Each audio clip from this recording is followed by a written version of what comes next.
Hello ऋषि जी, आवाज़ आ रही मेरी? ॐ भूर्भुवस्वः तत्सवितुर्वरेण्यं भर्गो देवस्य धीमहि धियो यो नः प्रचोदयात्. Now rub your palms, touch your eyes, then open your eyes. चलिए सभी लोग अपनी बुक ओपन करेंगे. जो पहले तो इंडेक्स देखेंगे, घेरन संहिता का इंडेक्स देखेंगे. सभी ओपन करेंगे.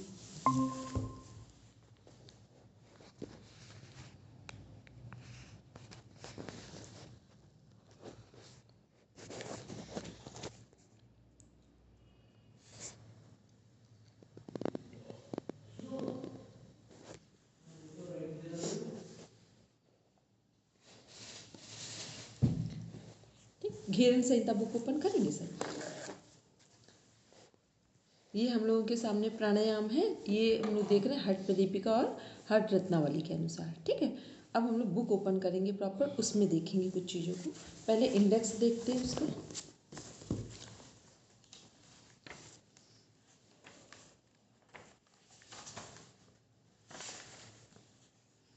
एक बार पूरा इंडेक्स चेक करेंगे सभी. सबसे पहले षटकर्म देख रहे हैं. कल हम लोग ने देखा भी था अंतर्धोती, वातसार, वारीसार, अग्निसार, बहिष्कृत. ठीक. फिर दंत धोती हमने देखा था, दंत मूल, जिह्वा शोधन, कर्णरंध्र, कपाल रंध्र. इसके बाद फिर हमने देखा था हृदय धोती, दंड धोती, वमन धोती, वस्त्र धोती, फिर लास्ट में धोती में ही मूल शोधन है 4th नंबर पे. फिर वस्ती क्रिया, जल वस्ती और स्थल वस्ती. फिर नेति क्रिया में देखा था जल नेति, सूत्र नेति. फिर लौलिकी, नौलिकी और लौलिकी दो वर्ड्स हैं जो आते हैं कि लौलिकी शब्द नौली के लिए कहाँ प्रयोग किया गया है, तो वो हमारा घेरन संहिता में है. फिर नेक्स्ट तो जो हमारा ये है लौलिकी है, ये 3 हैं, मध्य नौली, वाम नौली और दक्षिण नौली.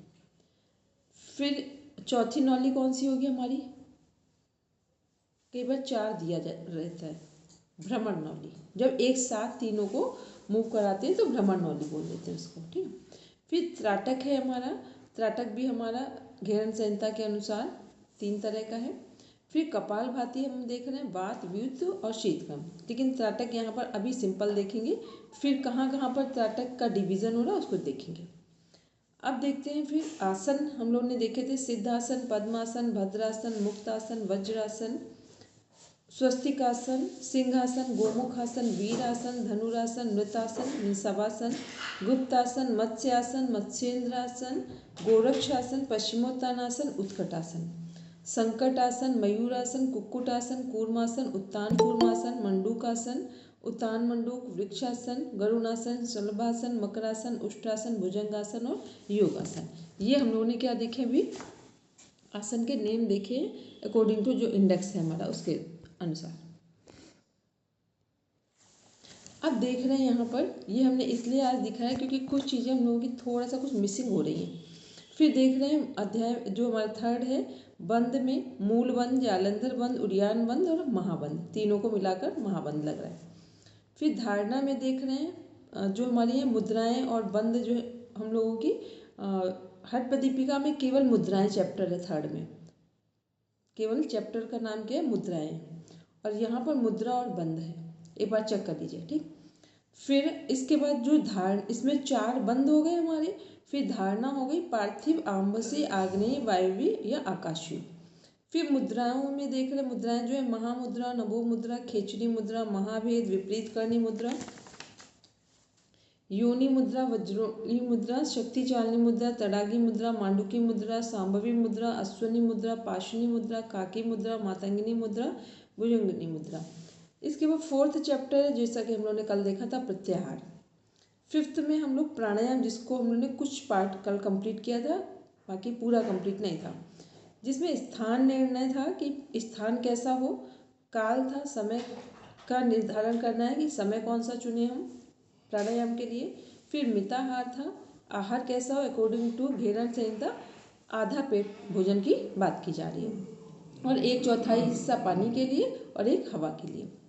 फिर है निषिद्ध आहार, मिताहार है, फिर उसके नीचे निषिद्ध आहार, कौन सा भोजन साधना करते समय निषेध है। ठीक है, एक होता है कि वैसे निषेध है, एक होता है साधना करते समय विशेष ध्यान रखना है, अदरवाइज हमारी साधना का जो परिणाम जिस समय पर मिलना चाहिए उतना वो परिणाम समय के अनुसार नहीं मिलेगा। फिर हमने देखा था नाड़ी शुद्धि, यहाँ हमने नाड़ी शुद्धि में 2 पार्ट थे हमारे, समनु और निर्मनु। इसके बाद था सहित प्राणायाम, सगर्भ सहित प्राणायाम में सगर्भ और निगर्भ प्राणायाम है। सूर्यभेद प्राणायाम, उज्जाई, शीतली, शीतकारी यहाँ नहीं है। भस्त्रिका, भ्रामरी, मूर्छा, केवली, प्लावनी की जगह यहाँ केवली है। फिर ध्यान देखे थे हमने, स्थूल ध्यान, ज्योति ध्यान और सूक्ष्म ध्यान। फिर समाधि देखी है हमने, ये इसलिए आज सबको इंडेक्स पढ़ाया है कि घेरन संहिता पढ़ने से पहले इंडेक्स जरूर देखना। इसका इंडेक्स ही अपने आप में इतना स्ट्रांग है कि आपने इसको ध्यान से देखा तो आप समझना, अगर हम लोग घेरन संहिता का पूरा जैसे परसेंटेज ऐड करें ना तो 10% आपका इंडेक्स में ही है केवल। ठीक, फिर हम लोग ने समाधि है हमारी 6 हैं। ध्यान योग समाधि सांभवी मुद्रा से लग रही है, नाद योग समाधि खेचरी से लग रही है, रसानंद समाधि भ्रामरी से जा रही है हमारी। ठीक, एक मिनट, ये ऊपर नीचे हो गया, नाद योग हमारी लग रही है भ्रामरी से, रसानंद खेचरी से, हाँ रसानंद खेचरी क्रॉस लगा, ठीक, रसानंद खेचरी से। फिर लय सिद्धि जो है वो योनि मुद्रा है। भक्ति योग सबको पता है, जो हमारे समर्पण की ओर चली जाएगी, क्योंकि लास्ट स्टेज कोई भी हो सबकी किस में जाती है, भक्ति योग की तरफ जाएगी। ठीक, फिर भक्ति मनोमूर्छा, यहाँ पर क्या है, जैसे हम लोग पूरा समाधि की बात करते हैं मोक्ष मुक्ति में, तो यहाँ मनोमूर्छा आ जाता है। मनोमूर्छा का मतलब है संसार से हमारी मूर्छा टूट गई। ठीक, मनोमूर्छा का मतलब है जिसे हम लोग उन्मनी वो पढ़ते ना, उन्मनी और मनोन्मनी, तो मन मूर्छा का समाधि का मतलब है संसार से हमारा जितना भी एक अटैचमेंट था जो कि आवश्यक नहीं है वो टूट गया है। फिर समाधि योग महात्म्य उसके बाद दिया हुआ, ये हमने देखा इंडेक्स में। अब देखते हैं एक बार जो मोस्ट इम्पॉर्टेंट पार्ट है, सब देखेंगे हम, पेज नंबर बोलेंगे उनको पहले देखेंगे ताकि थोड़ा सा ध्यान आ जाए।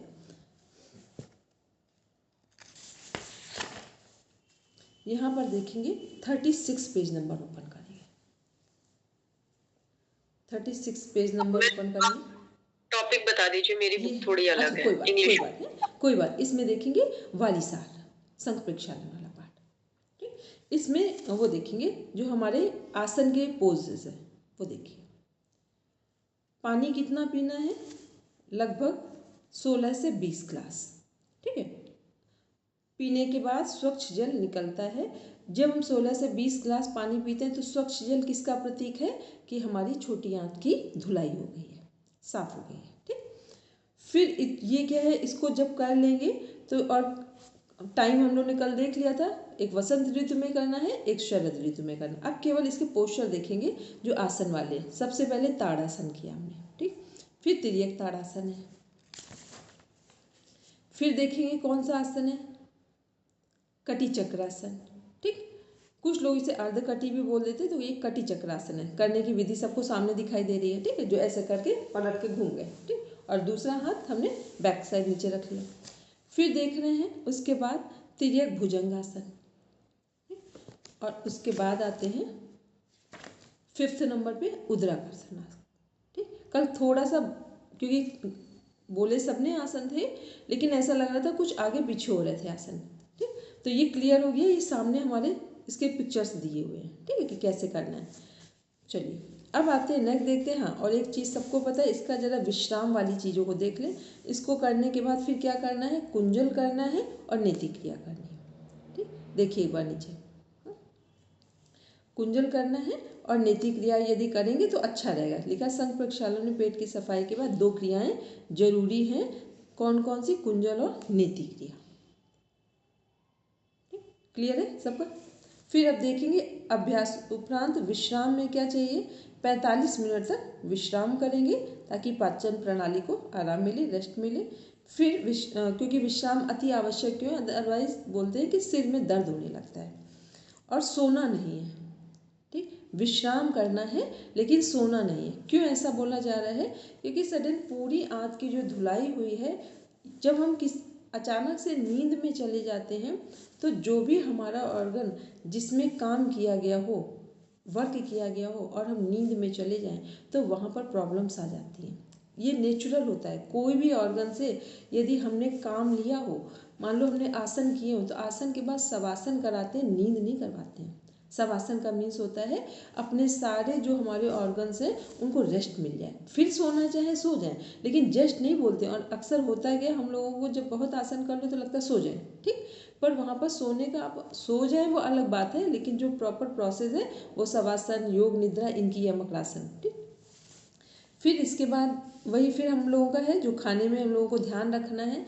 और ऐसा इसलिए भी कर रहे हैं कि क्योंकि बॉडी का जो टेम्परेचर है वो क्या हो रहा है, उसे नॉर्मल करना है, ठीक। अब आते हैं, अच्छा, शरीर की सफाई हो जाएगी, धुलाई हो जाए तो बॉडी का टेम्परेचर बढ़ेगा कि घटेगा? समझ के बताइए। बढ़ेगा। वेरी गुड, बढ़ेगा, ठीक। क्यों बढ़ेगा? क्योंकि अग्नि तत्व अधिक हो जाएगा। कोई भी चीज़ हमारी शरीर से गंदगी बाहर होगी तो अग्नि तत्व क्या होगा, अच्छा होगा, बढ़ेगा। तो अग्नि तत्व बढ़ने का मीन्स क्या है कि बॉडी का टेम्परेचर पहले से अधिक हो जाएगा। फिर अब देखते हैं इसके बाद भोजन वाला, सबको अगर पता है तो एक बार देख लेते हैं कि भोजन क्या करना है। खिचड़ी करते हैं घी वाली, ठीक है, एक दिन तो वही भोजन लेंगे और सादी खिचड़ी लेंगे। चलिए अब आते हैं नेक्स्ट, देखते हैं हम लोग 6-6 महीने के अंतराल में करना है, साल में 2 बार करना है। अब देखते हैं अग्निसार क्रिया, ठीक। अग्निसार क्रिया जो है हमारी अंतर्ध्वति का पार्ट है, ठीक है। इसमें और भी चीज़ें हैं, क्योंकि अब इतना हम लोग के पास समय नहीं है और इतना समय हम किसी बुक को दे भी नहीं सकते 6 महीने के अंतराल में। अभ्यास के बाद 3 घंटे तक नहाना वर्जित है। ये किस में है? शंख प्रक्षालन में है, ठीक, शंख प्रक्षालन में है। ध्यान रहे तो ठीक है, अदरवाइज इसको अंडरलाइन कर दीजिए। फिर अब नेक्स्ट देखते हैं, आते नीचे अग्निसार जो अंतर्ध्वति, हाँ एक और देख लीजिए, एक पार्ट और भी, 1 मिनट देखते हैं। उच्च रक्तचाप, चक्कर आना, मिर्गी, हृदय रोग, ड्यूडेनल अल्सर, हर्निया या खूनी बवासीर से पीड़ित व्यक्तियों को इसका अभ्यास नहीं करना चाहिए। 15 साल की अवस्था के बाद और जब तक शरीर स्वस्थ रहे तब तक इसका अभ्यास किया जा सकता है। कितने साल के बाद? 15 साल के बाद कहा जा रहा है, ठीक है। इसके लिए कोई ऊपरी आयु सीमा नहीं है, लेकिन शारीरिक सामर्थ्य को देखना आवश्यक है। शारीरिक सामर्थ्य समझ गए? अब ये नहीं बहुत कोई व्यक्ति बहुत वीक है और इसको इतनी ज़्यादा उसकी सफाई हो गई शरीर के तो उसको और समस्या हो जाएगी, ठीक है, ये ध्यान रखेंगे। फिर आते हैं इसका लाभ क्या होगा, हमको बेनिफिट क्या क्या मिलेंगे। देह को मल से शुद्ध किया जाता है। देव देह का अर्थ होता है व्यक्ति देवता के समान दिव्य, कांतिवान, ओजस्वी और हल्का शरीर प्राप्त करता है। इस क्रिया द्वारा शरीर को सभी रोगों से मुक्त रखा जा सकता है। चलिए बोलेंगे सीमा में, फिर आते हैं अपने पॉइंट पे। दीदी, योग निद्रा जब कराई जाती है तब भी कहा जाता है कि 2-3 घंटे नहाना नहीं चाहिए। मतलब मेरे को डेफिनेट टाइम नहीं मालूम है कि योग निद्रा करने के बाद नहाना नहीं चाहिए, जल्दी पानी से दूर रहना चाहिए, ऐसा बोला जाता था। नहीं, वो तो सभी के बाद है। जैसे भी हमने कोई भी आसन किया हो, मतलब प्रैक्टिकल कोई भी पार्ट अप्लाई किया हो, जस्ट इसलिए नहीं नहाते हैं क्योंकि बॉडी का टेम्परेचर उस समय बढ़ा हुआ होता है, ठीक है। कोई भी एक्सरसाइज, मतलब योग में या हम लोग जिम, कोई भी एक्सरसाइज बॉडी के माइंड के लेवल पे कुछ भी हमने किया हो जिससे हमारा, जब भी हम बॉडी को एक्टिवेट करेंगे उस समय बॉडी का टेम्परेचर बढ़ जाएगा, ऊपर से ठंडा पानी जस्ट बढ़ जाएगा तो ये नुकसान करता है हम लोगों के लिए, ठीक है। नहीं दीदी, वो तो ठीक है, मतलब कितना गैप रखना चाहिए? 15-20 मिनट, आधा 15 मिनट घंटा से आधे घंटे। अगर बहुत हैवी एक्सरसाइज किए तो आधे घंटे, अदरवाइज 15 मिनट का तो रखना ही। शंख प्रक्षालन में 3 घंटे इसलिए बोला जा रहा है क्योंकि शंख प्रक्षालन एक पूरी प्रोसेस पूरी की है हमने, इंटरनल है, ठीक है, इसलिए क्योंकि उसको पूरा कंप्लीट करने में ही आपको 2-2.5 घंटे का टाइम लग जाएगा अगर सही ढंग से शंख प्रक्षालन किया है आपने, ठीक है। चलिए फिर देख रहे हैं अग्निसार क्रिया।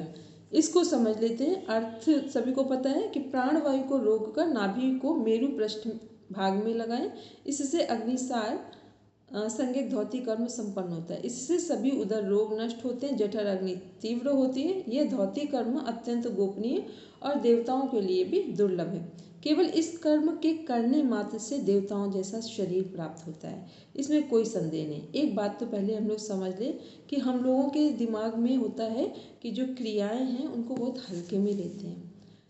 योग में एक एक स्टेप जितने भी हम देखते हैं वो छोटे से छोटा क्यों ना हो, अपने आप में कंप्लीट होता है, अपने आप में कंप्लीट होता है वो स्टेप। फिर व्याख्या तो हम लोग नहीं पढ़ेंगे, इसको हम लोग विधि देखेंगे। पहले आसन देख लेते हैं, फिर विधि देख लेते हैं। अग्निसार क्रिया के अभ्यास के लिए आप अपने सुविधा अनुसार आसन का चुनाव कर सकते हैं। पहले सुविधा अनुसार लिखा हो, ये बैठ कर करना है तो वज्रासन, ठीक। पद्मासन जो है उसमें नहीं, पद्मासन में करना चाहे कर ले, बस वज्रासन में सपोर्ट मिलता है पेट को अंदर करने, बस इतना है, समझ लो आप, ठीक।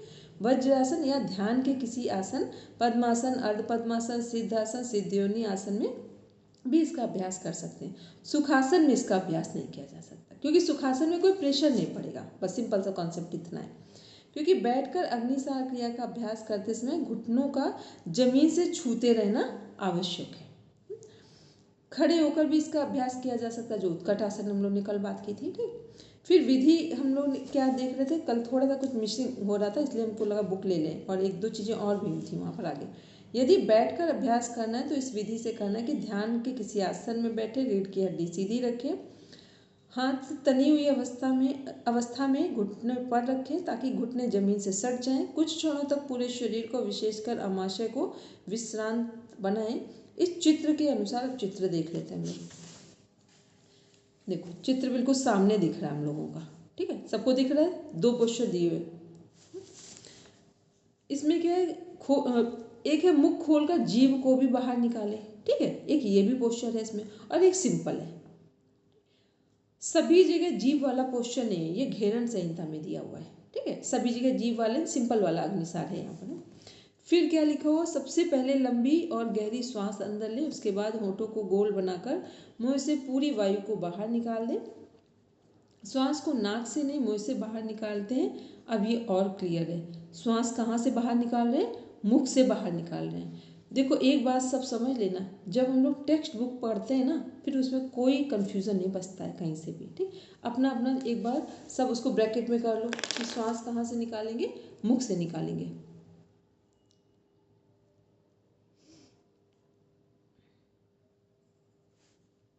फिर है, बहुत बार ऐसा होता है कि जब हम नाक से श्वास छोड़ते हैं तब फेफड़ों की पूरी क्षमता का उपयोग नहीं होता है, और कुछ वायु उसके भीतर बनी रह जाती है, और कुछ वायु भीतर बनी रहेगी तो अंतःकुंभक में तो ठीक है, लेकिन ये तो बहिर्कुंभक में कर रहे हैं, इसलिए कह रहे हैं कि मुख से बाहर श्वास निकालेंगे तो श्वास पूरी हमारी बाहर जाएगी। लेकिन जब मुंह से श्वास छोड़ते हैं और पेट को अंदर की ओर ले जाते हैं, तब पेट और फेफड़ों के बीच जो मध्य पटल है डायफ्राम की तरफ, वह ऊपर की ओर आता है और फेफड़ों से वायु को बाहर निकालता है। इस मध्य पटल का प्रयोग वायु को बाहर निकालने के लिए होना चाहिए। उसके बाद श्वास को बाहर ही रोक देना चाहिए, अंदर नहीं लेना है। फिर देख रहे हैं अब हम लोग श्वास को रोककर पेट को जल्दी जल्दी अंदर बाहर करना है। आरंभ में एक बहिर्कुंभक में पेट को 15 बार आगे पीछे किया जा सकता है, ठीक। जब 15 बार हो जाए तब भी श्वास नहीं लेनी है। सबसे पहले अपने शरीर को विश्राम की अवस्था में लाना है। ये ख्याल रहे कि हमारी सभी मांसपेशियां अपने स्थान पर आ गई हैं। इसके बाद शारीरिक विश्राम की अवस्था में धीरे धीरे श्वासों को खींचना है। तत्पश्चात 1 मिनट के लिए यह 10-12 श्वास की गिनती तक सामान्य श्वास लेनी है। मतलब पहले हमने श्वास रोक दिया, फिर हमने स्टार्टिंग में कुछ जगह जो और दूसरी बुक से उनमें 20 बार लिखा है, यहाँ 15 बार, 15 से 20 बार क्या किया, स्टार्टिंग में पेट को अंदर बाहर किया, फिर कुछ देर रेस्ट किया, जैसे मसल्स नॉर्मल हो गई, फिर हमने श्वास लिया, 10 से 12 बार हमने प्रॉपर श्वास लिया। फिर इस प्रक्रिया को दोबारा करेंगे। नाभि को अंदर, फिर उसके बाद पुनः इस अभ्यास को दोहराया जा सकता है। नाभि को अंदर की ओर ले जाकर मेरुदंड से सटाने का प्रयास करना पड़ता है। अर्थात मांसपेशियों को संकुचित करने की इतनी क्षमता होनी चाहिए कि नाभि क्षेत्र रीढ़ की हड्डी को छुए। ठीक, ये बिल्कुल प्रॉपर हो गया, लेकिन ये थोड़ी प्रैक्टिस होगी तब भी होगा ऐसा। इस क्रिया में पेट को बाहर फेंका और अंदर खींचा जाता है, मतलब अंदर बाहर किया जाता है, और उसके बाद कंधों को ढीला कर विश्राम करते हैं। चूँकि इस क्रिया में पेट के आंतरिक अंगों की विशेष मालिश होती है, इसलिए आसानी से पेट का जितना विस्तार कर सकते हैं उतना ही करें, अधिक जोर लगाने का प्रयत्न ना करें। यदि खड़े होकर इसका अभ्यास करना है तो दोनों पैर फैलाकर खड़े हो जाइए। दोनों पैरों के बीच लगभग आधे फुट का अंतर हो। घुटने को थोड़ा मोड़ लें और आगे झुककर दोनों हाथों को घुटनों पर रखें। हाथ सीधे रहें, पेट की ओर देखिए। घुटने को हाथ का सहारा दिया जाता है ताकि रीढ़ की हड्डी यथासंभव सीधी रहे। पूर्व अभ्यास के समान ही जीभ बाहर कर उदर के प्रसारण और आकुंचन के साथ श्वास लीजिए और छोड़िए। पूरी जीभ वाला ये ध्यान रखेंगे, ये घेरन संहिता में है बस। ठीक, और जीभ का कहीं पर कॉन्सेप्ट नहीं आएगा। फिर है पद्मासन में इस अभ्यास की एक विशेषता है कि इसमें पेट को अंदर बाहर करते समय कुंभक लगाया जा सकता है। ये बहुत डीप हो गया, उतना अपना भी जाए तो कोई जरूरी नहीं है, बस दोनों वो ध्यान रखेंगे पर कि इसमें विशेषता वाला उसको याद रहे तो ठीक है, अभी इसकी इतनी जरूरत नहीं है। फिर समय एवं आवृत्ति देख ले। भोजन के बाद अर्थात भरे पेट में अग्निसार क्रिया नहीं करनी चाहिए। इस अभ्यास को करने का उत्तम समय प्रातःकाल ही है। सामान्य व्यक्ति इस क्रिया को कम से कम 3 और अधिक से अधिक 5 बार दोहरा सकता है। प्रत्येक आवृत्ति के बीच कुछ क्षण विश्राम अवश्य करें। सावधानियां क्या हैं? अब देखो यहाँ पे कुछ चीज़ों को बड़ा ध्यान से सब अभी पढ़ते जा रहे हैं, देखते भी जाइए कहाँ कहाँ पे हमारी कल कुछ मिसिंग कुछ पॉइंट्स आ रहे थे। सावधानियां क्या हैं? साधक यदि इस अभ्यास को सिद्ध करना चाहे तो गुरु के निर्देश लेना आवश्यक है, क्योंकि इस क्रिया के अभ्यास से अनेक हानियों की संभावना भी रहती है। हानियां क्या हैं? वही जिनका कि ऐसा ना हो कि अग्नि तत्व तो बहुत अधिक बढ़ जाए। ठीक, यहाँ पर हमको ज़रूरत होती है कि जो भी एक्सपर्ट हों, गुरु जी हों, उनके मार्गदर्शन में करें। किंतु विपरीत रोगों में यदि जानकार व्यक्ति अभ्यास कराए तो ठीक होना संभव है। अब मान लो किसी को अग्निमांद की बहुत समस्या है, अग्नि तत्व बहुत स्लो हो गया है, और किसी के मार्गदर्शन में करे तो बहुत जल्दी से उसे बढ़ाया भी जा सकता है। ठीक है, इसलिए निर्देशन में अभ्यास करना आवश्यक है। इसमें भी योग का सामान्य नियम लागू होता है कि योगाभ्यास खाली पेट करना चाहिए। इसके अंदर इसके अभ्यास से शरीर के अंदर तंत्रिका तंत्र में तीव्र उत्तेजना उत्पन्न होती है। हम लोग पढ़ते हैं ना गट टू ब्रेन कनेक्शन, ठीक, वो बिल्कुल क्लियर इसी से कनेक्ट होता है। फिर है जब हमारे तंत्रिका तंत्र में तीव्र उत्तेजना उत्पन्न होती है तो उससे हमारे हृदय स्थान, रक्त परिसंचरण तंत्र, श्वसन तंत्र पर बहुत जोर पड़ता है। तो क्या होगा? पूरी बॉडी में ऑक्सीजनेटेड ब्लड सप्लाई हो जाएगा। इसलिए ये अभ्यास हृदय रोग, उच्च रक्तचाप, पेट या आमाशय में नासूर, हर्निया और दमा जैसे रोग से पीड़ित व्यक्तियों के लिए वर्जित है। अब जिनको कोई सीवियर प्रॉब्लम है वो लोग इसका अभ्यास ना करें। गर्भावस्था में इसके अभ्यास वर्जित है। मोस्टली हम लोगों को पता है कि गर्भावस्था में अभ्यास बहुत सारे ऐसे हैं जिनमें प्रेशर पड़ता है सीधा सीधा हमारे पाचन तंत्र पे, उनको नहीं करना है। परंतु प्रसव के बाद उसका अभ्यास बहुत उपयोगी कहा गया है। इस प्रकार सटकर्म की जो क्रियाएं उनका अभ्यास करके उनमें पूर्णता प्राप्त करने के लिए शरीर का स्वस्थ होना आवश्यक है।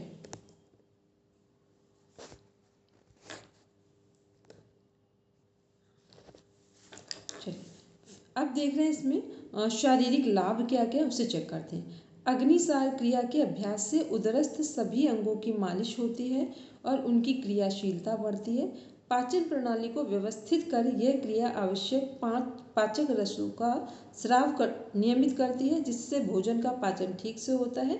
जठराग्नि और पाचन शक्ति तीव्र होती है। इसके अतिरिक्त पेट के कीड़े नष्ट होते हैं। सबको पता है जब जब पेट में हीट बढ़ती है, अग्नि तत्व अधिक होगा तो वहाँ से संबंधित सभी समस्याएं जाएंगी। सूर्य भेदी प्राणायाम करते तो वहाँ क्या लिखा हुआ? वहाँ पे भी लिखा हुआ है पेट की कृमि जो है कीड़े नष्ट होंगे। वो क्यों होंगे? जब गर्मी मिलेगी तो जो चीज़ें सड़न पैदा कर रही हैं आंतों में वो धीरे धीरे अपने आप नष्ट हो जाएंगी। पाचन संस्थान से संबंधित रोग जैसे कब्ज, पित्त, वायु का प्रकोप, अल्सर, हर्निया, अपचन, अति अम्लता, अति अल्प अम्लता तथा यकृत के रोग सहज ही ठीक हो जाते हैं। देखो एक तरफ ऊपर लिखा हुआ है कि जो हर्निया, अल्सर इनको नहीं करना है, और यहाँ क्या है, या तो जो इनिशियल स्टेज में शुरू हो रही है समस्या वो ठीक हो जाएंगी, या फिर ऐसी समस्याएं होंगी ही नहीं। ठीक। इस अभ्यास से पेट के आंतरिक अंगों पर इच्छा अनुसार नियंत्रण किया जा सकता है। ये क्रिया पेट के सभी अंगों को संतुलित एवं क्रियाशील बनाए रखती है। योग की मान्यता है कि मनुष्य के शरीर में 75% बीमारियां पेट की गड़बड़ी के कारण होती हैं। वैसे बीमार होने के अन्य कारण भी हो सकते हैं, जैसे वातावरण में प्रदूषण, किसी प्रकार के रोगाणु के हमले के कारण भी शरीर अस्वस्थ हो सकता है। लेकिन टोटल कहाँ उसका इफेक्ट दिखाई देगा? कोई व्यक्ति अस्वस्थ है तो पहली अस्वस्थता उसकी हम कहाँ देखते हैं? गट टू ब्रेन। ठीक। किसी भी व्यक्ति का चाहे शारीरिक स्वास्थ्य खराब हो, मानसिक खराब हो, सामाजिक खराब हो, जिसके सामाजिक रिश्ते बहुत गड़बड़ हो रहे हो, आप समझ लेना उसकी बड़ी आंत बहुत खराब हो चुकी है। ठीक। और जिसकी बड़ी आंत एकदम ठीक है, वो व्यक्ति चाहे वो प्रेम से करे चाहे वो चालाकी से करे, उसके सोशल रिलेशनशिप अच्छी होगी। ठीक है। अब हम लोग देखते हैं नेक्स्ट, तो एक और इसके मानसिक लाभ भी लिखे हुए। मानसिक लाभ में क्या हो, वही गट टू ब्रेन कनेक्शन। मानसिक रोगियों के लिए जो बहुत अधिक अंतर्मुखी रहते हैं, अग्निसार का अभ्यास उनके लिए उत्तम है। यदि किसी निराशाग्रस्त व्यक्ति से अग्निसार का अभ्यास 8-10 बार कराया जाए तो वह निराशा की अवस्था से बाहर आ जाता है। 3-4 घंटों तक वह एकदम सामान्य व्यक्ति की तरह व्यवहार करेगा, क्योंकि निराश व्यक्ति किसमें, डिप्रेशन में है। डिप्रेशन वालों को कौन से प्राणायाम या कुछ भी कराएंगे, वो क्या करवाएंगे, जिससे उसके शरीर में गर्मी उत्पन्न हो, ऊष्मा उत्पन्न हो, ताकि उसके मन में, जैसे अंधेरा होता है तो अंधेरा क्या है, एक निराशा का प्रतीक है। सूर्योदय होता है तो उजाले का प्रतीक है जीवन में। तो बस अग्नि तत्व जो हमारी अग्निसार क्रिया है वो निराशित व्यक्तियों के लिए सपोर्ट करती है। फिर लेकिन बाद में जब पुनः पुनः उसका तंत्रिका तंत्र शिथिल पड़ जाएगा तब वह फिर से निराशा की अवस्था में चला जाएगा। इससे ज्ञात है कि इस क्रिया के द्वारा तंत्रिका तंत्र में बहुत तीव्र उत्तेजना का अनुभव होता है। चलिए, अब हम लोगों ने देख लिया गोपनीय है सारी, लगभग इसमें सब जितने भी हम लोग करेंगे ये सब पढ़ते हैं, इसमें बहुत सारे अभ्यास हैं जो गोपनीय रखे जाएंगे। बहिष्कृत अंतर्ध्वति को देख लेते हैं। बहिष्कृत में क्या क्या हम लोग कर रहे हैं, एक बार देखते हैं बहिष्कृत की विधि जो देखते हैं।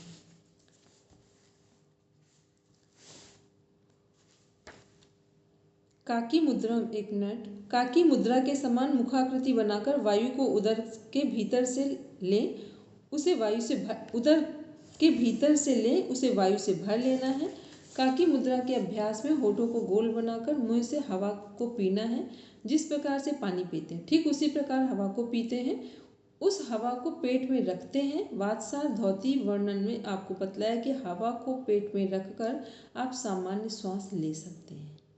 इसको ब्रैकेट में करिए। ठीक, हवा को पेट में रखकर भी हम सामान्य श्वास ले सकते हैं, क्योंकि श्वसन प्रक्रिया पेट से नहीं बल्कि फेफड़े से होती है।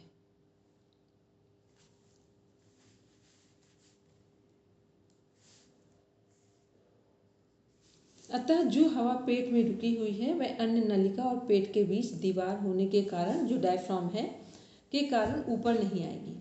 लेकिन इस अभ्यास में थोड़ा अंतर दिखलाई देता है। 24 घंटों को यामों में बांटा गया है।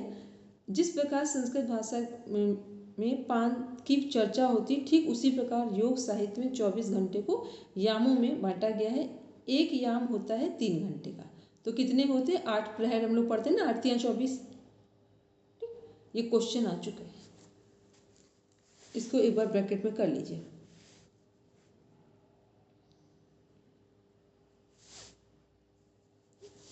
आधा याम का अर्थ है हुआ 1.5 घंटा। आधे याम तक हवा को पेट में रखना है और पेट को चलाकर फिर वायु को अधोमार्ग से गुदा द्वार से बाहर निकाल देना है। फिर इस अभ्यास को सिद्ध करने के लिए योग शास्त्र में बतलाया गया कि व्यक्ति को प्राणायाम सिद्ध होना चाहिए। अब एक बात क्लियर कर ले, कुछ भी करेंगे प्राणायाम की सिद्धि सब जगह आवश्यक है। वो लग रहा है कि षटकर्म, देखो अभी हम लोग षटकर्म कहाँ पढ़ रहे हैं, पहले पढ़ रहे हैं, ठीक है, और लिखा है प्राणायाम का सिद्ध होना आवश्यक है। क्योंकि जो योग है हमारा, हठ योग हो या राजयोग हो, दोनों किसकी बात कर रहे हैं कि जब तक हम श्वास को प्रॉपर ले नहीं पाते हैं, ले लेते हैं, छोड़ना जानते हैं, होल्ड करना जानते हैं इनसाइड और आउटसाइड, तो समझ लें कि अब हम योग के लिए तैयार हैं। ठीक, अभी कैसे हम लोग समझ लेते हैं कि जब करेंगे तब प्राणायाम सीखेंगे, तब श्वास लेना, ऐसा नहीं। वो जब हम सही से करेंगे तभी जितनी भी हम प्रैक्टिस करेंगे, चाहे वो हमारे सटकर्म की हो, अदर हो, वो तभी पूरी कर पाएंगे जब प्राणायाम का सही अभ्यास होगा। ठीक, इसलिए हमने ये आपको पढ़ाया क्योंकि हमको लगा कुछ चीज़ें हम लोग बुक नहीं देखते हैं तो थोड़ा सा अनअवेयर रह जाते हैं चीज़ों से। चलिए फिर इसमें देख रहे हैं आगे लिखा हुआ है, इसका अर्थ होता है कि साधक को का मांसपेशियों और स्वचालित तंत्रिका तंत्र पर पूर्ण नियंत्रण होना आवश्यक है। हम लोग प्राणायाम किसके लिए करते हैं? ऑटोनॉमी नर्वस सिस्टम के लिए। ठीक, प्राणायाम का इफेक्ट कहाँ देखा जाता है? ये दोनों लंग्स हो गए, ऑटोनॉमी नर्वस सिस्टम हो गया, सिंपैथेटिक और पैरासिम्पैथेटिक, लेफ्ट और राइट ब्रेन। क्योंकि यदि पेट, अन्य नलिकाओं एवं आंतों की मांसपेशियों पर नियंत्रण नहीं होगा तो वायु डकार या अपान वायु के रूप में शरीर से बाहर निकल जाएगी। ये अभ्यास करते समय शंख प्रक्षालन के 4 आसनों का अभ्यास होना आवश्यक है। एक के बाद दूसरी प्रोसेस हम लोग देख रहे हैं। इस प्रक्रिया को यहाँ बहुत कम शब्दों में समझाया गया। वायु को पेट में ले लेना और जब तक कि वायु पेट में है तब तक कम से कम श्वास चले। श्वास को आप जितना कम कर सके, श्वसन प्रक्रिया को जितना धीमा कर सके उतना ही अच्छा है। सामान्य रूप से मनुष्य 1 मिनट में 11 से 15 बार श्वास लेता है, लेकिन इस अभ्यास हेतु इतनी क्षमता होनी चाहिए कि हम 1 मिनट में एक ही श्वास लें। इसलिए ये अभ्यास किसके लिए स्पेसिफिक? हठ योगियों के लिए। ठीक, इसीलिए हठ योगियों के लिए है कि हम 1 मिनट में एक श्वास लेंगे तो ये अच्छा अभ्यास होगा और 1.5 घंटे तक इस प्रक्रिया को बनाकर रखना है। तो ये सामान्य अभ्यास में नहीं आया। ठीक, अब इसको हम लोग इसका देखते हैं। इसके बाद आते हैं यहाँ पर थोड़ा सा नीचे देखते हैं, श्वास का महत्व देखते हैं क्योंकि पूरा बहुत बड़ा हो जाएगा पढ़ने में। प्राणायाम के संबंध में एक बात का ध्यान रखना सर्वथा उचित रहेगा कि श्वास का हमारे शरीर के साथ बहुत गहरा संबंध है। चाहे आसन हो, प्राणायाम हो, धौती हो या हठ योग की क्रिया हो, श्वास पर नियंत्रण रखना आवश्यक है क्योंकि योग का मत है कि श्वास मानसिक और भावनात्मक स्थिति का दर्पण है। श्वास क्या है? मानसिक और भावनात्मक स्थिति का दर्पण है। यदि किसी व्यक्ति की मानसिक स्थिति या भावना चंचल अथवा विक्षिप्त हो तो श्वास में उच्च चंचलता को देखा जा सकता है और वह अपने विचारों को रोकने में सक्षम न हो तो श्वास की गति से मालूम पड़ जाएगा। यदि उसका अपने विचारों पर कंट्रोल नहीं है बात करते समय तो क्या पता चल रहा है? उसका अपनी श्वासों पर भी नियंत्रण नहीं है। श्वास बहुत तीव्र गति से चलेगी, छोटी रहेगी और एक तरह से उथली श्वास क्रिया होगी। फेफड़ों के ऊपरी हिस्से से ही श्वसन क्रिया होती रहेगी। बार बार लंबी तथा गहरी श्वास खींचने की इच्छा होगी।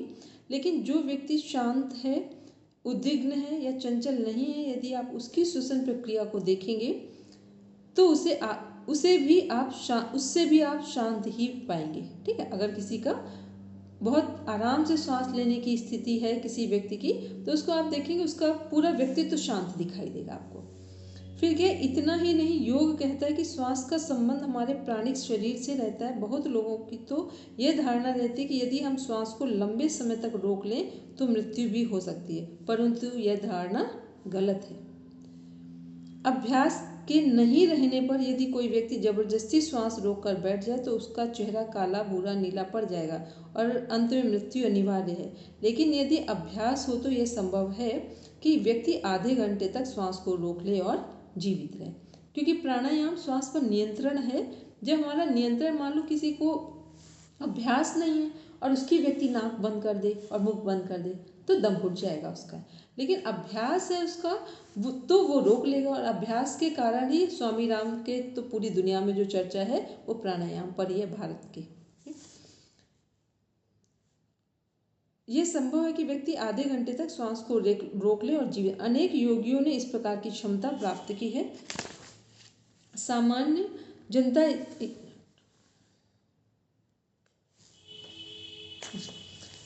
जनता इसे अवधि के रूप में देखती है। 40 मिनट, अब ध्यान से आज पढ़ेंगे क्योंकि बहुत मोस्ट इम्पॉर्टेंट पार्ट है आपका ये।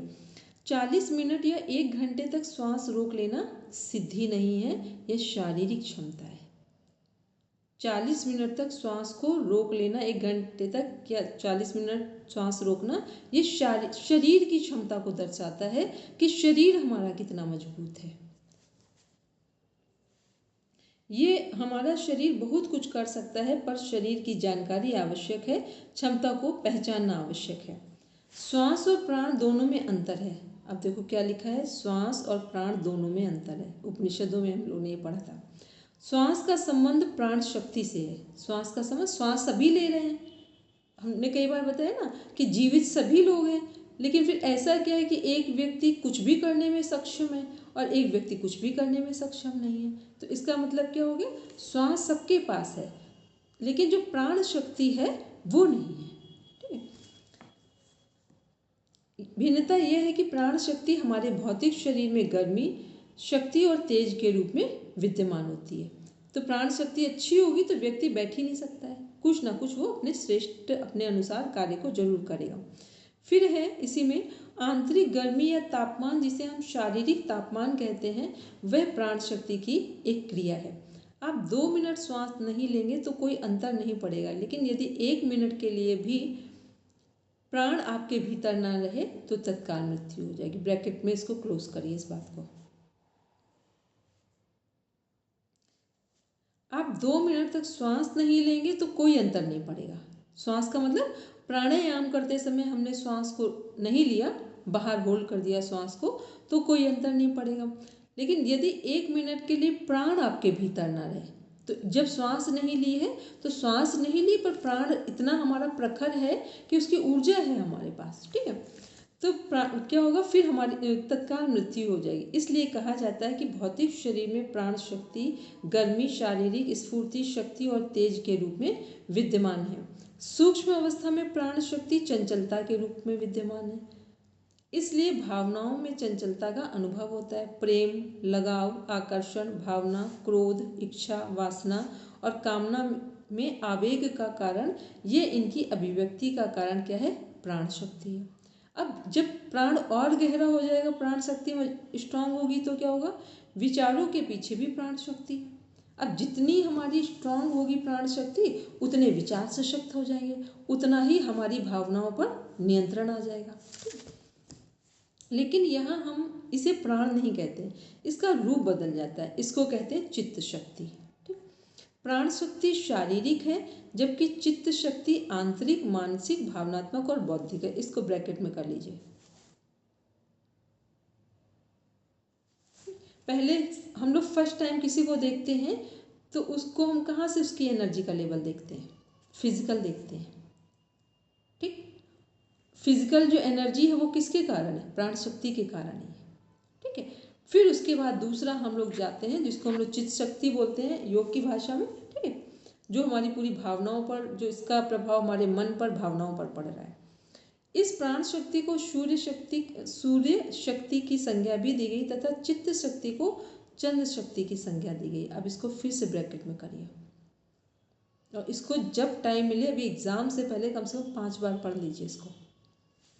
ढेर सारे क्वेश्चन आपके ऑटोमेटिक, प्राण से संबंधित एक भी क्वेश्चन गलत होने के चांसेस नहीं बनते हैं। क्या चित्त शक्ति को चंद्र शक्ति की संज्ञा दी गई। हमने एक दिन आपको एक बात बताई थी कि हमारा पूरे जीवन में सबसे अधिक क्या काम करता है, ईड़ा नाड़ी, जो हमारी कौन सी, वो हमारी, हमने एक नाड़ी बोली थी हमारे शरीर में है, जिसको हम लोग एनाटॉमी फिजियोलॉजी में भी यूज करते हैं, वेगस नाड़ी। ठीक, वेगस जो है वो यही है। ठीक, जब क्या है कि प्राण शक्ति को सूर्य शक्ति की संज्ञा दी गई है तथा चित्त शक्ति को चंद्र शक्ति की संज्ञा दी गई है और इन्हीं दोनों के संयोग से हठ योग भी बना है। हा का अर्थ होता है चंद्र शक्ति, ठा का अर्थ होता है चंद्र शक्ति जिसका मंत्र हम, और ठा का अर्थ होता है सूर्य शक्ति प्राण जिसका मंत्र है ठम। इसका कुछ समझ में है, ये क्या लिखा हुआ है। चलो अब इसको पढ़ते फिर नीचे इसी लाइन को पूरा करते हैं। देखो क्या लिखा हुआ है, हा का अर्थ होता है चंद्र शक्ति, जिसका मंत्र है, एक तो पहले इसको अभी हम लोग सिंपल जो समझते हैं उसको समझ ले। हा का अर्थ हमारा लेफ्ट, राइट, ठा का लेफ्ट, ठीक। पहले तो अपने कॉमन शब्दों में समझ ले, फिर नीचे आते हैं।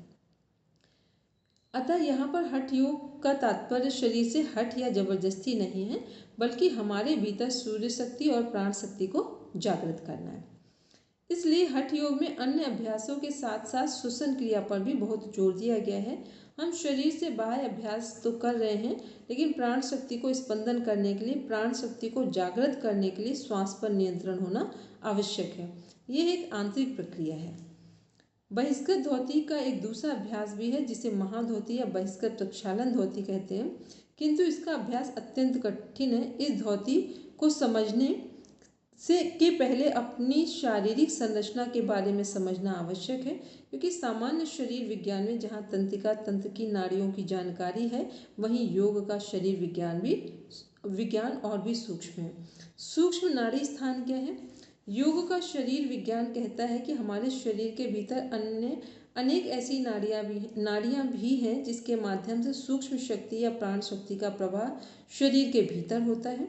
ये नाड़ियाँ केवल रक्त संचार का नियंत्रण तथा शरीर और मस्तिष्क के बीच संवेदना को ले जाने का कार्य नहीं करती, बल्कि शरीर में ऊर्जा या शक्ति का संचार भी करती है। योग शास्त्र के अनुसार हमारे शरीर में 72,000 नाड़ियाँ हैं। योग की भाषा में इन नाड़ियों को अलग अलग नाम दिया गया है। इनमें से 10 प्रमुख हैं। 10 प्रमुख नाड़ियों के नाम है इड़ा, पिंगला, सुषुम्ना, ब्रह्म, कूर्म, शक्ति, सारस्वत, ब्रह्मपुत्र, कावेरी तथा लक्ष्मी। इन 10 नाड़ियों में से 3 नाड़ियाँ प्रमुख हैं। कुछ याद ना रहे तो इड़ा, पिंगला, सुषुम्ना याद रखेंगे, और जो नीचे मूलाधार के पास 3 नाड़ियाँ हैं, ब्रह्म नाड़ी, फिर कूर्म, ठीक है, ये हमारी कहाँ पर, और एक वज्रा नाड़ी, ये सब वहीं पर है, नीचे ही हमारी। फिर हठ योग के अभ्यासों में इन 10 नाड़ियों को प्रभावित करने का प्रयास किया जाता है। इनके अतिरिक्त अन्य नाड़ियाँ भी होती हैं, जैसे वज्रासन में वज्र नाड़ी का उल्लेख, हाँ ये क्वेश्चन आ चुका है कि वज्रासन में कौन सी नाड़ी हमारी एक्टिवेट होती है, तो वज्र या वज्रा नाड़ी लिखा होता है का उल्लेख मिलता है। वज्रासन करने से वज्र नाड़ी दबती है, उसके भीतर संवेदना उत्पन्न होती है। ऐसी अनेक नाड़ियां हैं, परंतु षटकर्म के अभ्यास में इन 10 नाड़ियों पर अधिक बल दिया जाता है। षटकर्म का अभ्यास समाप्त करके जब हम कुंडलिनी योग या क्रिया योग के अभ्यासों को जानने का प्रयत्न करते हैं, तब उनमें 5 नाड़ियों का मुख्य स्थान रहता है: इड़ा, पिंगला, सुषुम्ना, ब्रह्मा और कूर्म नाड़ी। ठीक। यौगिक शरीर रचना विज्ञान के अनुसार प्रमुख नाड़ियां हमारे शरीर में मूलाधार चक्र से प्रारंभ होती हैं। आधुनिक विज्ञान के अनुसार भी शरीर के जितने छोर हैं, हथेली, उंगली, सिर, पैर, मूत्रेंद्रिय, गुदाद्वार, इनसे अनेक नाड़ियों की शुरुआत होती है और अनेक नाड़ियों का यहाँ अंत होता है। ये क्षेत्र बहुत संवेदनशील होते हैं। उदाहरण के लिए यदि आप अपनी जांघ में बिना देखे 2-3 सुइयाँ चुभो दें तो कुछ विशेष अंतर मालूम नहीं पड़ेगा, भले ही वे परस्पर 1 या 2 इंच दूर हों। पर यदि शरीर के किसी छोर में पिन को 1 मिलीमीटर की दूरी पर चुभो दे तो संवेदना के कारण तुरंत अनुभव होगा। ठीक है, तो ये हम लोग अभी देख, इसमें हमने अभी यहाँ बोला था, एक बात बोल रहे थे, प्राण शक्ति जहाँ लिखा हुआ था, इस प्राण शक्ति को सूर्य शक्ति की संज्ञा भी दी गई तथा चित्त शक्ति को चंद्र शक्ति की संज्ञा दी गई है। तो जो चित्त शक्ति है हमारी, वो क्या है, शक्ति जहाँ पर भी आ जाएगी वो हमारा लेफ्ट से ही जाएगा। ठीक, शक्ति का जो भी कुछ नाम किसी भी तरफ से इंगित किया जाएगा वो लेफ्ट से ही कनेक्ट हो जाएगा जाकर। ठीक, फिर यहाँ हम लोग देख रहे थे, हा का अर्थ चंद्र शक्ति है जिसका मंत्र हम है, और ठा का अर्थ सूर्य शक्ति, प्राण शक्ति, जिसका अर्थ ठम है। पहले तो इसको ध्यान में रखेंगे, पहले एक साथ कर लेंगे सीधा सीधा जो हम लोग पढ़ते हैं। कई बार एक अर्थ कनेक्ट किया जाता है, जो लेफ्ट नॉस्ट्रिल है, लेफ्ट ब्रेन किसको कंट्रोल करता है, राइट को। ठीक, राइट करता है लेफ्ट को। इस सेंस में ऐसी लाइंस हम लोग बहुत बार पढ़ेंगे, लेकिन हमें कंफ्यूज नहीं होना है। अगर हम लोग सीधा सीधा कॉन्सेप्ट लेंगे तो हा को हा राइट, ठा लेफ्ट। ठीक, कहीं ऐसा मिल जाए तो ये नहीं सोचें ये एकदम गलत कोई कॉन्सेप्ट है, कुछ गलत नहीं है इसमें। हम लोग के क्वेश्चन का पैटर्न अभी वही चलता है, क्वेश्चन के पैटर्न अभी इस पर डिपेंडेंट नहीं है यहाँ पर। ठीक है, लेकिन इसका अर्थ और भी अभी हम लोग कुछ जो साइंस वगैरह पढ़ते हैं और जो योग से हम लोग ने भी एक वो पढ़ते हैं, क्या बोलते हैं, याद नहीं आ रहा, हमने एक दो बार डिस्कस किया है। जब हम लोग भ्रामरी प्राणायाम करते हैं तो वहाँ पर कुछ चीज़ें ऐसी जिसको कनेक्ट करके बोलते हैं कि लेफ़्ट जो हमारा ब्रेन है वो राइट को लेफ़्ट की तरफ कनेक्ट कर देते हैं और लेफ़्ट को राइट की तरफ। ये क्यों करते हैं कि जैसे ही हमने श्वास लिया लेफ़्ट नॉस्ट्रिल से तो इफ़ेक्ट कहाँ जा रहे हैं, पड़ा लेफ़्ट पर ही, लेकिन वो किसको कंट्रोल किया है, राइट को, ठीक। और राइट से लिया है तो किसको कंट्रोल किया है हमने, लेफ़्ट को, ठीक। तो इसलिए हम लोग इतने पढ़ रहे हैं लगातार, थोड़ा सा क्लियर होकर पढ़ेंगे, यहाँ कंफ्यूज नहीं होना है, ठीक। चलिए अब हम लोग देखते हैं, एक चीज़ और देख लेते हैं इसमें से। चलो अब केवल जिसके पास हिंदी वाली बुक है अब कुछ कुछ चीज़ें बस पढ़ेंगे, क्योंकि अभी हम लगातार पढ़ रहे थे। इसमें देखते हैं जहाँ पर ये वाला तो हम लोग ने पढ़े, जो हम लोग ने ये पढ़े थे, एक मिनट, बहिष्कृत अंतर्धोती। अब इसका दूसरा पार्ट हम लोग नहीं पढ़ेंगे।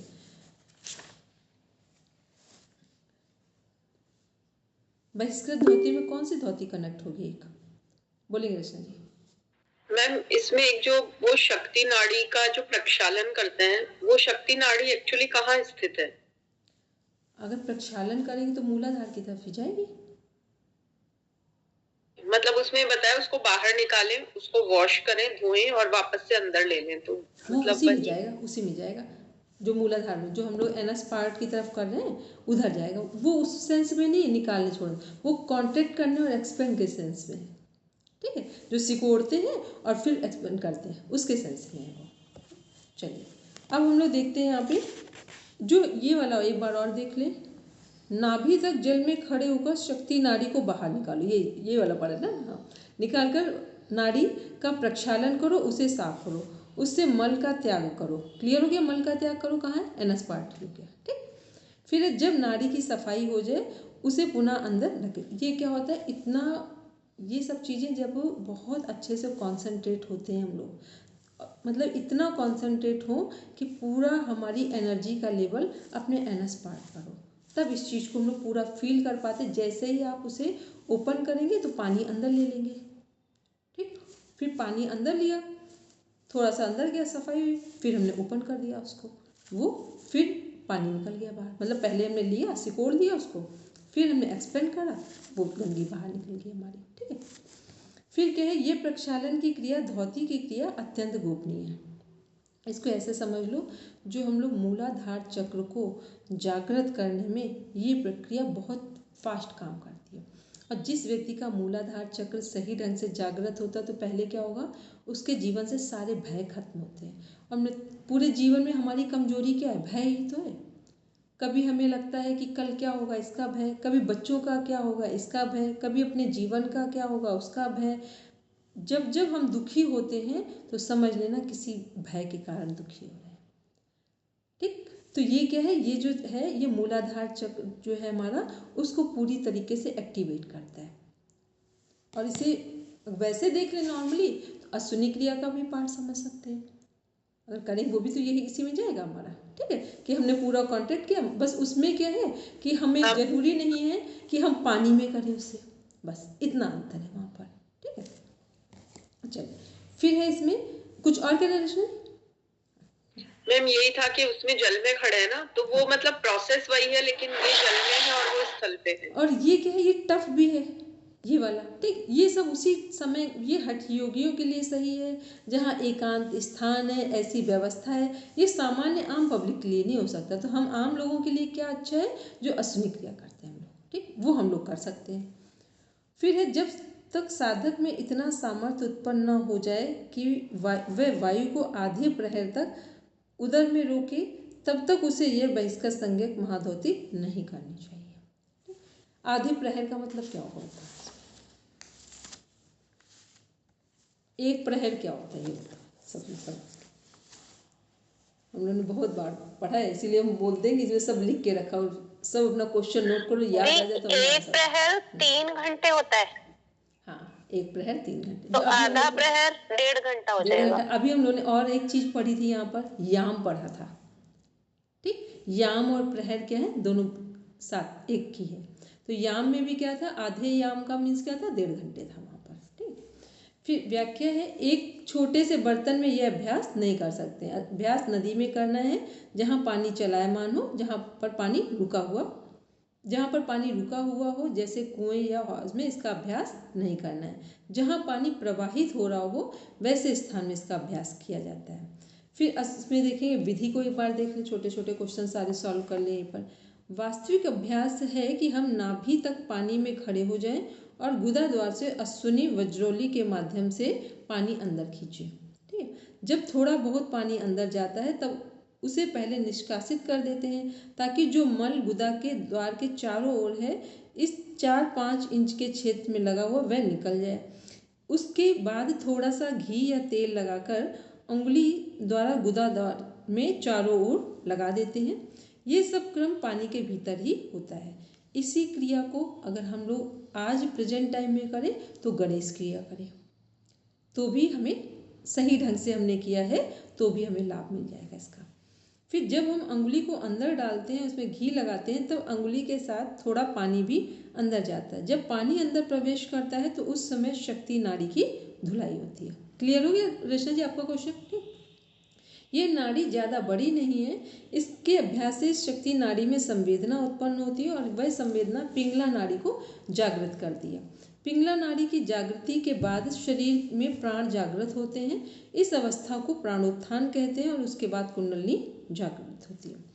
क्रिया विज्ञान बहिष्कृत धोती अंतिम और कठिन अभ्यास है। ठीक, हम लोगों ने पहले ही देखा था कि बहिष्कृत धोती सबसे टफ में आता है, कठिन है, पर चूंकि योग शास्त्र में इसका वर्णन किया गया है इसलिए बतलाना आवश्यक है ताकि हमें यह ज्ञात रहे कि भले ही क्रिया कठिन क्यों न हो, उसका हमेशा एक उद्देश्य होता है, किसी नाड़ी या चक्र को प्रभावित करना। योग में गुदा द्वार और मूत्रेंद्रिय के लिए विशेष अभ्यास होते हैं। वहाँ के नाड़ी तंतुओं को जागृत करने, उनमें संवेदना उत्पन्न करने और शरीर के अलग अलग क्षेत्रों को जहाँ पर नाड़ियों के गुच्छे रहते हैं स्पंदित करने के लिए अलग अलग अभ्यास है। ये अभ्यास मुद्रा और बंद कहलाते हैं। ठीक है, ये अभ्यास क्या, मुद्रा कौन सी, जो हमारी वज्रोली अश्विनी ये सब मुद्राओं में आते हैं, और बंद क्या है, मूलबंध है ये हमारा। फिर मूलाधार क्षेत्र से अनेक तंत्रिकाओं का प्रारंभ तथा इसी में अनेक तंत्रिकाओं का अंत होता है। यदि नाड़ी ऊपर की ओर बढ़ रही है तो प्रारंभ होता है और यदि नीचे की ओर आ रही है तो अंत होता है। गुदा द्वार की दाहिनी ओर एक नाड़ी होती है जिसे शक्ति नाड़ी कहते हैं और बाईं ओर दूसरी नाड़ी होती है जिसे वज्रा नाड़ी कहते हैं। ठीक, जब हम वज्रासन का अभ्यास करते हैं तब वज्र नाड़ी पर प्रभाव पड़ता है। इस नाड़ी का हमारे पाचन संस्थान से सीधा संबंध है। इसका संबंध साइटिका नाड़ी से भी होता है। साइटिका में दर्द पीछे से शुरू होता है और पैरों की तरफ बढ़ता है। साइटिका के दर्द का संबंध वज्र नाड़ी से रहता है, अर्थात वज्र नाड़ी से कहीं पर अवरोध या बाधा रहती है। इस नाड़ी की संवेदना शक्ति का संचार ठीक ढंग से नहीं हो रहा है। तो क्लियर हो गया। इसीलिए भोजन के बाद जब हम वज्रासन में बैठते हैं या पूजा करते हैं तब वज्रासन में बैठे प्राणायाम करें, तो जब वज्र नाड़ी प्रॉपर ढंग से एक्टिवेट रहेगी तो जो अक्सर सुनते हैं ना फीमेल का कमर से नीचे दर्द होता है, वो इसी के कारण होता है। तो थोड़ा भी जहाँ कहीं आपको समय लगे कि जब बैठते हैं वो पूजा से संबंधित कहीं पर भी लगे तो थोड़ी देर से अभ्यास को करेंगे। फिर है यह गुदा द्वार की दाहिनी ओर से शुरू हो मूलाधार और स्वादिष्ठान चक्र तक जाती है और योग विज्ञान के अनुसार स्वादिष्ठान चक्र में पिंगला नाड़ी से मिल जाती है। पिंगला है सूर्य शक्ति या प्राण शक्ति, अतः धोती का यह 5वां अभ्यास अत्यंत कठिन और गोपनीय। यह शक्ति नाड़ी की सफाई का अभ्यास, इसको ध्यान में रखेंगे। जहाँ कहीं भी आप लोग की नोट्स बनाएंगे वहाँ लिख देंगे कि जो हमारा बहिष्कृत धोती है ये किसके अभ्यास के लिए है, कौन सी नाड़ी इस पर हमारी एक्टिवेट हो रही है, चित्रा। ठीक, फिर अब ये शक्ति नाड़ी कहाँ पर एक्टिवेट हो रही है, मैम शक्ति भी यहीं पे ही है, शक्ति भी यहीं पर ही है। फिर अगर और भी कोई नाड़ी आ जाए तो वज्रा भी आ जाएगी। शक्ति का केवल ये है जो उसकी सफाई हो रही है उसका कनेक्शन शक्ति नाड़ी से है। श्वास क्या है, साधारण व्यक्ति 1 मिनट में 11 से 15 बार लेता है। 1.5 घंटे तक श्वास रोकना अत्यंत कठिन है। वही व्यक्ति आधे याम तक श्वास रोक सकता है जिसने प्राणायाम के अभ्यास को सिद्ध किया हो। सिद्धि लिखा है, ये नहीं कहा जा रहा प्राणायाम का अभ्यास हो, सिद्ध किया हो जिसने। सावधानियां क्या है, यहाँ महर्षि घेरन इस बात के लिए सचेत कर रहे हैं कि वही व्यक्ति महाधोती का अभ्यास करे। अच्छा, एक और की नोट्स, जब जो लोग सही ढंग से बना रहे हैं वो उसको महाधोती लिख देना।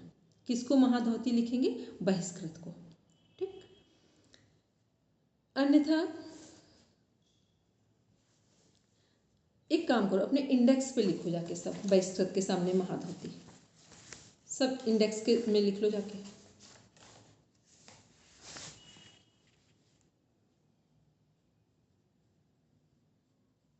महाधोती लिख लो और इसी के सामने शक्ति लिख लो, शक्ति नारी। चलो फिर देखेंगे, इसी में लिखा हुआ है, जिसे 1.5 घंटे तक से अधिक श्वास रोकने का पूरा अभ्यास हो, अन्यथा इसमें शरीर को खतरा रहता है। इसलिए सभी व्यक्ति महाधोती का अभ्यास न करें, पहले प्राणायाम के अभ्यासों तथा योग के अन्य प्रारंभिक अभ्यासों को सिद्ध करें, और जब शरीर में वह क्षमता आ जाए कि आप 1.5 घंटे से अधिक श्वास रोक सकें, तब महाधोती के अभ्यास का प्रयास करें। अंतर्धोती की ये चारों प्रक्रियाएं शरीर को विकार रहित बनाने की विधियां हैं। इसके बाद शेष सत्कर्मों का जो वर्णन किया गया है, उससे आपको ज्ञात होगा कि किसी नाड़ी केंद्र को जागृत कर हम अपने पूरे शरीर में अन्नमय कोश, प्राणमय कोश और मनोमय कोश में परिवर्तन ला सकते हैं या परिवर्तन लाते हैं। अंतर्धोती की सीमा है अन्नमय कोश। अंतर्धोती के अभ्यास से अन्नमय कोश के विकार हटते हैं। ठीक है, चलिए अब एक बात पहले सब समझ लो। देखो, अभी हम लोग ये जो प्राणायाम इसमें पढ़ रहे हैं कि प्राणायाम की सिद्धि, तो एक बात तो क्लियर हो गई ना, पूरा हठ योग भी पढ़ रहे हैं। कोई भी अभ्यास प्राणायाम के बिना अधूरा है। ठीक, तो कम से कम जब हम लोगों ने राजयोग के उपनिषद पढ़े थे, वहाँ हमने कुछ भी पढ़ा था, प्राण को संज्ञा किसकी दी गई थी? ब्रह्म की संज्ञा दी गई थी। योग वशिष्ठ पढ़ा हमने, क्या कहा गया है कि जो प्राणायाम है उससे महापातक जो पाप है उनको नष्ट किया जा सकता है। हम लोगों ने श्रीमद् भगवद गीता पढ़ा, प्राणों में जो ओंकार है जब नाद कर रहे हैं उसका, तो वो भगवान कृष्ण अपने आप को बोल रहे हैं। वहाँ पर प्राणायाम के विषय में कितना कि नासाग्र होकर बैठे पूरे ध्यान में, कि प्राणायाम एक ऐसी सरल विधि है जिससे हम अपने आप को पूरी तरीके से ठीक कर सकते हैं। इस समय एक कॉन्सेप्ट चल रहा है प्राणायाम के विषय में कि यदि हमारा पेट बिल्कुल ठीक साफ हो रहा हो, हमने अच्छी डाइट ली हो फाइबर वाली, 10 मिनट या तो 10 मिनट हम प्राण को रोक लें, या फिर हम 1 मिनट, जो हम लोगों का योग का कॉन्सेप्ट है प्रॉपर, योग वशिष्ठ से जो रिलेटेड है, कनेक्ट करता है, 1 मिनट 15 सेकेंड यदि हम प्राण को रोकने का अभ्यास अंदर अंतःकुंभक में करते हैं और 40 सेकेंड श्वास को बाहर रोकते हैं, तो ये समझ लेना कि अब हम स्वस्थ व्यक्तियों में काउंट हो सकते हैं। ठीक, अब हम स्वस्थ व्यक्तियों में काउंट हो सकते हैं। तो ये आपको इसलिए हम लोग नहीं पढ़ रहे हैं यहाँ पर, भले हम लोग जितने लोग जुड़े हुए हैं इसलिए पढ़ रहे हैं कि पढ़ते समय ही हम अपने आप को चेक भी कर लें। यदि हम ऐसा कर पाते हैं तो समझना जो भी आप करने जा रहे हो उसमें ठीक ठीक कर लोगे, जो जिस काम को भी कर रहे हो। ठीक, तो कल से जो भी प्राणायाम करना, थोड़ा सा उसमें चेक कर लिया करो। लंग्स की कैपेसिटी कैसे चेक की जाती है? आप अगर 1 मिनट प्राणायाम श्वास को रोक सकते हैं, 1 मिनट 1.25 मिनट अंदर और 40 सेकेंड 30 से 40 सेकेंड बाहर रोक सकते हैं, तो एनाटॉमी फिजियोलॉजी में भी लंग्स को हेल्दी माना जाता है। ठीक, अब उसके बाद फिर हमारी योग विद्या है, इसको आप जितना भी आगे उसको कर ले जाओ। आज कुछ अच्छा लगा पढ़ के कि नहीं? क्योंकि हम लोगों ने आज थोड़ा सा डीप में समझा, ऐसे थोड़ा थोड़ा पढ़ के चले जाओ ना तो ऐसा लगता है कॉन्सेप्ट, मतलब बात तो समझ में आ गई लेकिन क्लियरिटी कभी नहीं आती है। ठीक है, चलिए अब हम लोग दंत ध्वति के केवल हम लोग ये देखेंगे, अब पढ़ेंगे जिसके पास ओरिजिनल टेक्स्ट बुक है, बस कुछ कुछ नाम पढ़ेंगे। दंत ध्वति करेंगे कैसे, किन किन चीज़ों से वो, और उसका लाभ क्या होगा, बस 2 चीज़ पढ़ेंगे। रचना जी आप पढ़ पाओ तो आप पढ़ो, जिसको भी लग रहा हो पढ़ेंगे। आप उसमें देख कर वो बोल दो ना, बस हिंदी में बोलते जाओ फटाफट कि दंत ध्वति में किन किन चीज़ों का यूज करेंगे। हाँ। मेरी बुक में केवल संस्कृत और नीचे अच्छा इंग्लिश। कोई बात नहीं। ठीक, चलो किसके पास है, जिसके पास है वो बोलेंगे। दंत ध्वति हम लोग देख रहे हैं, इसमें सबसे पहले किसकी सफाई है? दंत ध्वति हमारी शीर्ष प्रदेश की, और किसकी होगी? लिखा है दांत की सफाई, लेकिन यहाँ पर इसका अर्थ लिया गया है, इसका अर्थ है शीर्ष प्रदेश की सफाई। शीर्ष का मतलब यहाँ कर रहे हैं तो ऊपर का हो गया हमारा। शीर्ष प्रदेश की स्वच्छता, इसमें पहला अभ्यास दंत मूल है, दांतों की जड़ की सफाई। दूसरा अभ्यास जिह्वा मूल, जो 4 हमारे हैं उनकी बात की जा रही है। फिर है, अब देखते हैं दंत धौती, इस तरह से 5 प्रकार की हो रही है, यहाँ पर दिया गया घेरन संहिता में। अब आते हैं दंत मूल, सबसे पहले उठा लें हम लोग। दंत मूल में क्या क्या यूज़ करेंगे हम बस वो देखना चाह रहे हैं, अकॉर्डिंग टू टेक्स्ट बुक देख रहे हैं। एक खादिर, हाँ ये ऊपर ही दिया हुआ है, खादिर के रस और विशुद्ध मिट्टी, 2 चीज़ें कल ये हम लोगों ने पढ़ा था, ठीक है, जिन जो नोट से बना था उस पर क्लियर दिया हुआ था, इससे करेंगे। फिर क्या है इसका, हमें लाभ क्या मिलेगा, लाभ हम देखना चाहेंगे। भोजन भी दांतों और मसूड़ों के स्वास्थ्य में महत्वपूर्ण स्थान रखता है। इसका मीन समझ है कि भोजन हमारा कैसा, जैसे मान लो आप बहुत मीठा लगातार भोजन कर रहे हो और वो अच्छा मीठा नहीं है, जो भी हम लोग मीठी चीज़ें यूज़ कर रहे हैं, बच्चों के दांत इस समय क्यों गिर रहे हैं लगातार, क्योंकि वो चॉकलेट बहुत खा रहे हैं। चॉकलेट में जो मीठापन है वो हमारे स्वास्थ्य के लिए हानिकारक है, ठीक है।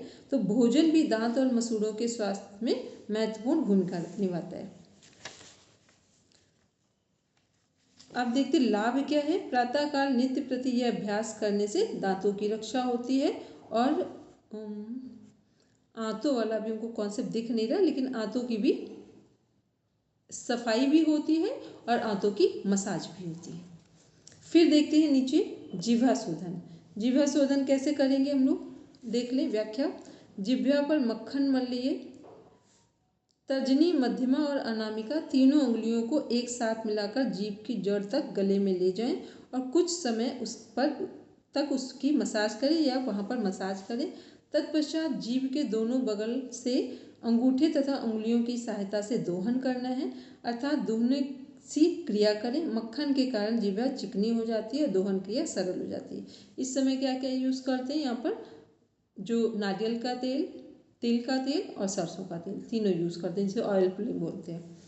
लाभ क्या क्या होगा इससे, इस क्रिया के द्वारा जिह्वा की मालिश होती, गले और श्वास नली में जो श्लेष्मा एकत्र हो गया है वह साफ हो जाता है, कफ दोष का निवारण होता है। जीभ एक महत्वपूर्ण अंग है, इसका संबंध कई महत्वपूर्ण नाड़ियों से है।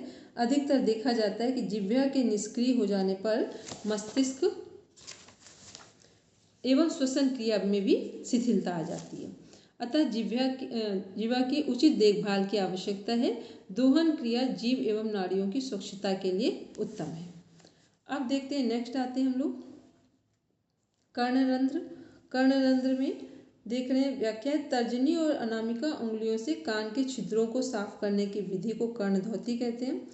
कर्ण छिद्रों की सफाई के तो अनेक वैज्ञानिक तरीके आज सामने आ चुके हैं। कई कंपनियां प्लास्टिक में की सीख में रुई लगाकर बेचते हैं, किंतु योग कहता है कि सफाई उंगली से ही होनी चाहिए। क्यों उंगली से बोलते हैं, क्योंकि हमारी उंगलियों का कनेक्शन हमारे खुद के शरीर की नस नाड़ियों से है। इसलिए वो जैसे अभी हम लोग बीच वाली उंगली से मंजन करने के लिए या जो हम लोग सूखे पेस्ट करते हैं, क्यों बोला जाता पाउडर वाले या ऑयल वाले, क्योंकि बीच वाली ये जो उंगली है ये किससे, बड़ी आंत का संबंध है इससे, ठीक। इससे किसका संबंध है, हमारे किसका संबंध है, धैर्य का, पृथ्वी तत्व का। इसलिए जो काम इससे करते हैं वो धैर्य के साथ चलते हैं, ठीक। इसका संबंध हमारे जल तत्व से है, तो इसका जल्दी जल्दी सब जगह यूज नहीं करते हैं, ठीक। इसका संबंध सबसे अधिक है, ठीक। कभी ध्यान दिया, जब टीका अपने भाइयों को लगाते हैं तो कैसे लगाते हैं, इससे लगाते हैं, और जब युद्ध में टीका लगता है तो इससे लगता है, ठीक। युद्ध में कभी ध्यान देना, युद्ध में जब भी कोई लड़ाई रण क्षेत्र में जाता है तो टीका हमेशा इससे लगाते हैं और वैसे टीका इससे लगाते हैं, ठीक। तो जब सौम्यता प्रेम संबंध है तो हमेशा टीका इससे लगेगा, और जब ऐसा है कि हमें विजय प्राप्त करनी है किसी पर तो टीका इससे लगता है, ठीक। तो ये क्या है, ये हमारे खुद के, हमारे जो पूरे 5 तत्व हैं उंगलियों में, ये हमारे सारे जितने सिस्टम हैं उनमें कहीं ना कहीं प्रॉपर इंटरकनेक्टेड है। फिर नेक्स्ट इसका लाभ देखते हैं। इसमें लिखा है विधि में उंगली को गीला करके, अब देखो विधि हमने कल बोला था ना, हमने सोचा था कि कुछ चीज़ें हमें ऐसा लगा कि मिसिंग ऐसे मेरी जल्दी जल्दी, क्योंकि ये सब चीज़ें ना हमने आपसे पहले भी बोला था, हमने हर बुक को जब पढ़ा था तो एक बार पूरा पढ़ा है, ठीक है। तो इसलिए कुछ चीज़ें हो सकता है इधर उधर, लेकिन कहीं ना कहीं लग रहा था कुछ गड़बड़ है पढ़ने में मेरे, या वो बात कर रहे थे उस टाइम। और ये बोला था कि उंगली गीली होनी चाहिए। विधि क्या, उंगली को गीला कर ले ताकि वे ठीक से कर्णनली के मुहाने पर चिपक जाए। तदुपरांत उंगलियों को धीरे धीरे दबाव के साथ अंदर डालें और गोलाकार घुमाते हुए कान के भीतर ले जाने का प्रयास करें। एक सीमा तक जाकर फिर इन्हें गोलाकार घुमाते हुए बाहर खींच लें ताकि अंदर निर्वात बनकर चूषण हो सके। सप्ताह में एक बार तिल्ली या किसी खाद्य तेल में लहसुन की 2 कली डालकर उबालें और कपास का फुआ बनाकर कानों में 2-4 बूंद डालें। उसके बाद थोड़ी देर कानों को कपास से बंद कर दें, मतलब वही कॉटन से बंद कर दें। उससे मैल एवं मोम फूल जाते हैं तथा उंगली से साफ करने पर तुरंत मैल साफ हो जाता है। ये सब क्या है, हमें सुनाई भी ढंग से देगा और हम आंतरिक जो स्पंदन है उनको महसूस कर पाएंगे। लाभ क्या है, कानों की भीतरी सतह पर लगातार मोम की तरह मैल बना रहता है। यदि इसकी नियमित सफाई ना हो तो मैल के टुकड़े जमा होकर कानों को बंद कर देते हैं, जिसके परिणाम स्वरूप भीतर में फफूंद संक्रमण या बहरापन उत्पन्न हो जाता है। योगियों का मत है कि जब हम अपनी अंगुली को कान में डालकर तीव्रता से हिलाते हैं तब जो मैल निकलता है वह अंगुली में चिपककर बाहर निकल आता है।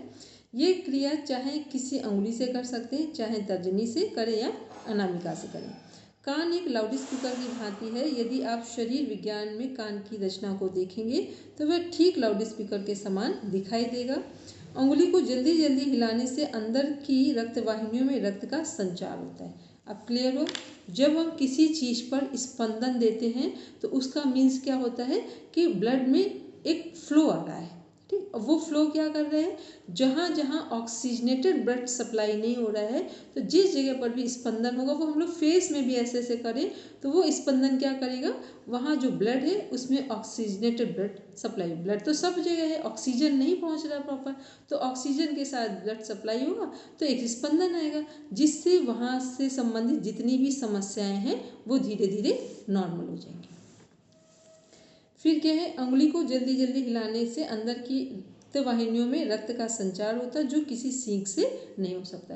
और जब किसी सीख को लेंगे, हम लोगों का प्रचलन हो गया है जो चम्मच से खाते हैं, जो नेचुरोपैथी प्राकृतिक चिकित्सा है, वहाँ बोलते हैं जब हम लोग 5 उंगली से, और हमको तो पता नहीं आप लोगों का, हम नहीं कह सकते, हमें तो लगता है जब तक आप कोई भी खाने को उंगली से हाथ ना रखो उस पर टेस्ट नहीं आता है।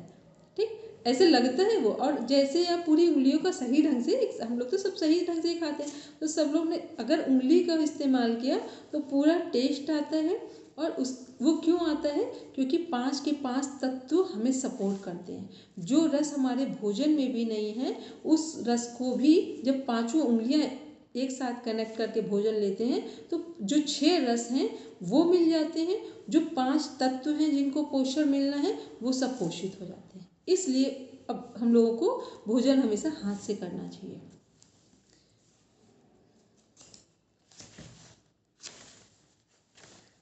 फिर जब अंदर रक्त संचार तीव्र होता है तब बहुत सी बीमारियां भी जो कान के भीतर उत्पन्न होती रहती हैं नहीं होती हैं। साथ ही साथ उंगलियों की बनावट ही इस प्रकार की है कि अंदर जाकर वे एक प्रकार का शून्य उत्पन्न करती हैं। कितनी डीप हम लोग बात पढ़ रहे हैं, जिनको कभी हम लोग सोच ही नहीं पाते, क्या कह रहे, शून्य उत्पन्न करती। शून्य का मीन समझते हैं अपने आप से कनेक्ट होना। हम लोगों के जीवन में कहाँ समस्या, शून्य आते ही नहीं है। अभी ये करना है, ये करना है, ये करना है, ये करना है। हम तो अक्सर बोलते रहते हैं आपको कि कभी कभी सब फोन को ऑफ करो, सब काम बंद करो और बिल्कुल आराम से ऐसे लेटो बिस्तर में जैसे बचपन में लेटते थे, कोई बुलाए सुनना ही नहीं है। लेकिन पहले पूरी तैयारी करके, क्योंकि अब हम लोग बड़े हो गए, अभी पॉसिबल नहीं है, तो पूरी तैयारी करके ऐसा करना है कि 1 घंटे के लिए सब तरफ से अपने आप को पूरा पैक करो। फिर देखना उस दिन आपको लगेगा अब हम जीवन को जी सकते हैं। ठीक, जितना आपको बीच बीच में लगता है कि समस्याएं दिख रही हैं, जैसे ही आप बीच बीच में 1 हफ्ते 10 दिन में ऐसा करेंगे आपको लगेगा हम जीवन फिर से जी सकते हैं। क्योंकि जीवन यहाँ पर जीने नहीं आए हम लोग, यहाँ कुछ नया देखने आए हैं, यहाँ कुछ करने नहीं आए, बाकी सब शरीर छोड़ के चले जाएंगे। तो कभी अपने जीवन को सही ढंग से समझो तो समझ में आएगा कि जीवन किस लिए मिला है। तो इसलिए शून्य का मीन्स है, जब हम लोग उंगली से ऐसे करते हैं तो शून्य का मीन्स है अपने आप से कनेक्ट होना। फिर है इसी में, यदि आप अपने कानों को ठीक प्रकार से बंद करें तो शून्य उत्पन्न होता है, हवा का दबाव पड़ता है, हवा पार नहीं होती है। उस शून्य में फिर एक चूषण की क्रिया होती है जो धीरे धीरे अंदर के मैल को बाहर की ओर खींचने लगती है। कान की त्वचा से परानुकंपी वेगस नाड़ी का संबंध होता है। वेगस नाड़ी हमारे पूरे जितने सिस्टम है, पेरिफेरल जो हमारा सिस्टम का पार्ट है, पूरे से वेगस नाड़ी कनेक्ट है। वेगस नर्व क्या है, उससे चंद्र नाड़ी से वो कनेक्टेड है। सूर्य नाड़ी को क्यों एक्टिवेट रखना है प्राणायाम के माध्यम से, कि शरीर में ऊष्मा प्रॉपर रहे। चंद्र नाड़ी जब हमारी, अगर हम लोग दोनों का रेशियो देखें कि किसका अधिक चलना आवश्यक है, तो चंद्र नाड़ी का अधिक देर चलना आवश्यक है, क्योंकि चंद्र नाड़ी सभी चीज़ों में एक संतुलन लेकर आती है। ठीक है, तो जब भी हम लोग प्राणायाम करते हैं तो प्राणायाम से हम कहाँ पर सफलता हमें कहाँ मिलती है, जब चंद्र नाड़ी, बस सूर्य नाड़ी की जहाँ जरूरत है उतनी देर सूर्य नाड़ी का यूज़ करेंगे, अदरवाइज सबको क्या करना है, केवल चंद्र नाड़ी पर काम करना है। मेरे पास अभी उनका नाम नहीं लेंगे, आज ही उनसे बात हुई है, ऑल इंडिया के में योग में एक one of the best person में से काउंट होते हैं। उनकी बहुत सारी समस्याएं आ रही थी लगातार, और वो इंडिया बहुत सारे उन्होंने काम कर रखे हैं इसमें योग में। तो पता है उन्होंने क्या किया, 18 मंथ्स का एक पूरा प्रॉपर एक पैकेज लिया अपने लिए सेल्फ का। एक डाइट को पूरा फ्रूट डाइट ले ली, पूरा फ्रूट डाइट 18 महीने ली, और पूरा 18 महीने उन्होंने वेगस नाड़ी पे काम किया। आप समझ नहीं सकते, हम पहले भी उनसे मिले हैं, बीच में भी मिले हैं जब वो अभ्यास कर रहे थे, अभी भी मिले, पूरा का पूरा व्यक्तित्व चेंज हो गया। ठीक, तो ये सब क्या है, जब और वर्किंग में है वो लोग सब पूरे, तो ये क्या है कि इसको हमें ध्यान में रखना है कि कैसे हम अपनी चीज़ों को कंप्लीट करें। ठीक है, या हम लोग प्रैक्टिस करें। तो आज हमने जितना हमें पढ़ाना था 1-2 मिनट में कंप्लीट करते हैं, फिर देखते हैं नाद योग। एक और लास्ट पॉइंट देख लेते हैं, नित्य अभ्यास योगे नादांतरम प्रकाशित। नित्य अभ्यास करने के बाद नाद ध्वनि सुनाई देती है, वो भी देखो।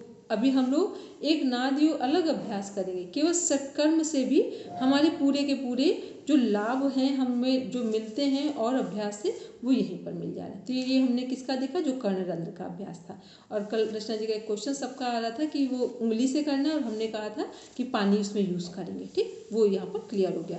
अब सबका आज एक काम है, यदि आपने सच में ऑनेस्टी से पढ़ा होगा तो एक बार इसका रिवीजन कर लेना। आपके कितने क्वेश्चन सही हो सकते हैं अभी अनुमान नहीं है आपका, क्योंकि डीप में जब हम एक बार बात को समझ लेते हैं ना, तो फिर कहीं उलझने की आवश्यकता नहीं पड़ेगी। और दूसरा, सब लोग जो आसन है, आसन के सबको इसी बुक को ओपन करना, सब पिक्चर से देख लेना। आसन के भी, मुद्राओं के भी, मतलब आज आपका सोने से पहले ये काम करके ही सोएंगे, सारे पिक्चर्स देखेंगे और सब में जाकर उसके बेनिफिट देख लेंगे कि इसके लाभ क्या क्या हैं। ठीक, 2 काम क्या करने हैं पूरे इसके घेरन संहिता के, क्योंकि अभी पढ़ा है, माइंड में है, अभी अपना सब काम कर लीजिए। सोने से पहले सारे पिक्चर्स देखने हैं और सबके बेनिफिट देखने हैं। पिक्चर से टेक्निक आपको सामने दिख जाएगी, बेनिफिट आराम से देखेंगे उसके कि क्या हो सकते हैं। बस फिर कल हम लोग लेंगे, हो गया तो कल ही पूरा कर लेंगे इसको फिर। ठीक, क्योंकि अब कल इतना डीप में नहीं जाएंगे, इतना आप काम करके रखेंगे। चलिए सब बैठेंगे शांति पाठ के लिए।